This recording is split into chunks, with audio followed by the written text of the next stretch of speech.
ጾመ ነነዌ ከቤተ ክርስቲያናችን ከሰባቱ የአዋጅ አጽዋማት መካከል አንዱ ነው። ጾሙ 3 ቀን ብቻ ነው የሚጾመው።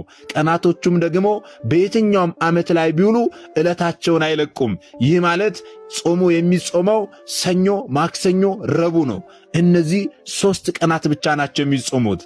የነነዌ ጾም አንድ ጊዜ በጥር አንድ ጊዜ ደግሞ በየካቲት ይሆናል ማለት ነው። ስለዚህ የዘንድሮ የ2018 ዓመተ ምህረት ጾመ ነነዌ ጥር 25 ቀን ሰኞ ዕለት ይጀምራል ማለት ነው። ጥር 25 ሰኞ ይጀምራል። ጥር 26 ጥር 27 ይጾምና ጥር 28 ቀን ሐሙስ ይፈታል ማለት ነው።